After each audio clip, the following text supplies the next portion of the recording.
Ne pas manger pendant 24 heures. Pas de petit déjeuner, pas de déjeuner, pas de dîner. Pour beaucoup, cela semble extrême, presque déjà dangereux. Et immédiatement, les mêmes questions surgissent. Qu'arrive-t-il au cerveau? Le métabolisme souffre-t-il? Les organes s'attaquent-ils les uns les autres? La vérité est surprenante. Vos organes ne paniquent pas, ils changent de mode. En l'espace de 24 heures, une réorganisation silencieuse commence dans le corps, le foie change de rôle, l'intestin prend une pause, le cerveau passe à un état de fonctionnement plus clair, plus économe, et le tissu adipeux reçoit pour la première fois depuis longtemps un signal clair. Tout n'est pas visible, tout n'est pas agréable au ressenti.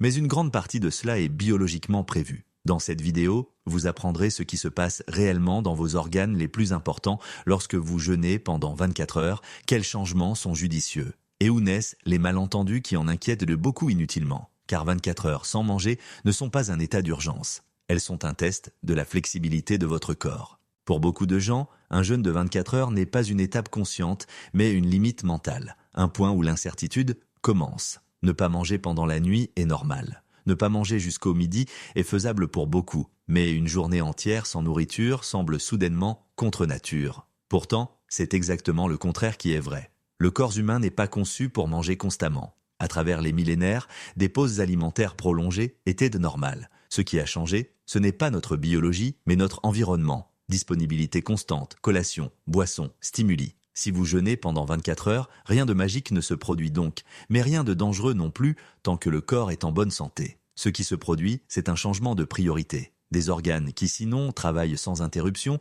reçoivent pour la première fois de nouveau de l'espace. Des systèmes qui sinon ne fonctionnent qu'en arrière-plan passent au premier plan. Et des processus qui sont bloqués par l'alimentation constante peuvent commencer. Beaucoup de gens rapportent pendant cette période des sensations contradictoires.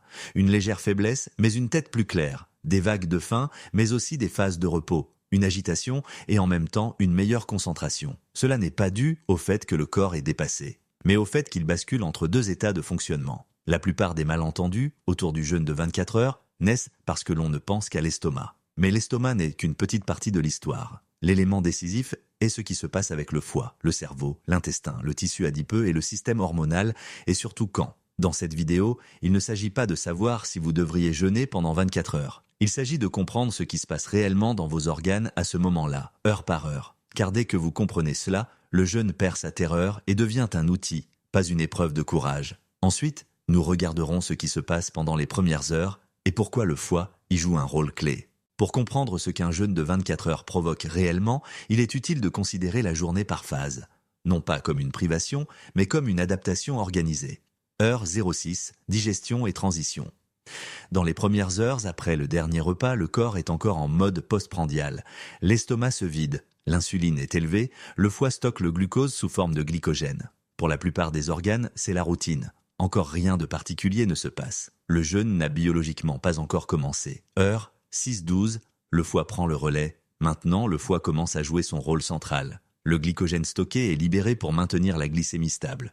L'insuline baisse lentement. Le glucagon augmente. Le corps vit maintenant de sa propre énergie, plus du dernier repas. Pour beaucoup de gens, cette phase est désagréable car des vagues de faim apparaissent. Ces vagues ne viennent pas de l'estomac mais du cerveau, comme des horaires de repas appris. Les organes restent calmes. Heure 12-18, passage aux graisses et réparation. Maintenant, cela devient intéressant. Le glycogène hépatique est largement épuisé. Le foie commence à utiliser des acides gras. Des corps cétoniques apparaissent en petite quantité. Le cerveau reçoit un combustible alternatif.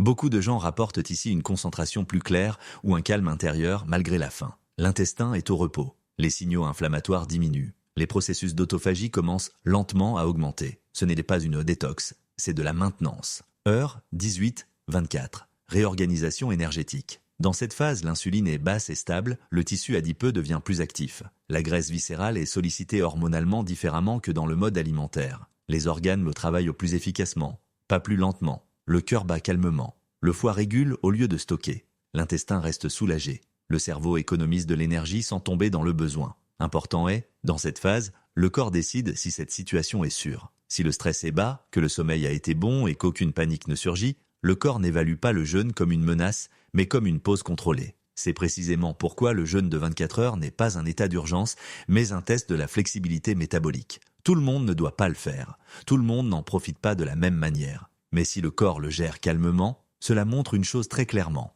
Vos organes ne sont pas fragiles, ils sont adaptables. Ensuite, nous verrons pour qui le jeûne de 24 heures est judicieux et pour qui il ne l'est pas, et quels signaux d'alarme doivent être pris au sérieux. Aussi efficaces que puissent être 24 heures de jeûne, elles ne sont pas automatiquement judicieuses pour tout le monde. Les personnes atteintes de diabète de type 1, ayant des antécédents de troubles de l'alimentation, un sous-poids important ou prenant certains médicaments pour la régulation de la glycémie ou de la tension artérielle ne devraient envisager un jeûne prolongé que sous surveillance médicale. Dans ces cas, le jeûne peut générer plus de stress que de bénéfices. Les signaux d'alarme pendant le jeûne méritent également l'attention. Des étourdissements persistants, des tremblements, une forte agitation, une perte de concentration ou des troubles du sommeil ne sont pas des signes de persévérance, mais des indications d'une surcharge du système. Un autre malentendu est l'ambition. Un jeûne de 24 heures n'est pas plus efficace s'il est combiné avec un entraînement intensif, un manque de sommeil ou une forte consommation de caféine. C'est précisément cela qui augmente le cortisol et contrecarre beaucoup d'effets positifs.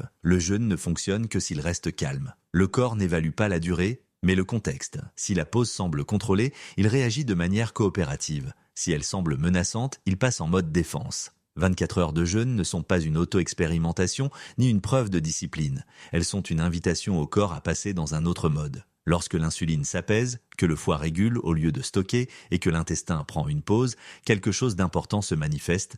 Vos organes n'ont pas besoin d'apports constants. Ils ont parfois besoin de silence. Le jeûne n'est pas une obligation, mais c'est un outil qui montre à quel point votre système est réellement flexible ou à quel point il est stressé. Si cette vidéo vous a aidé à mieux comprendre votre corps, partagez votre expérience dans les commentaires. Comment s'est passée pour vous une fenêtre alimentaire plus longue? Abonnez-vous à la chaîne pour des explications scientifiquement fondées, sans alarmisme.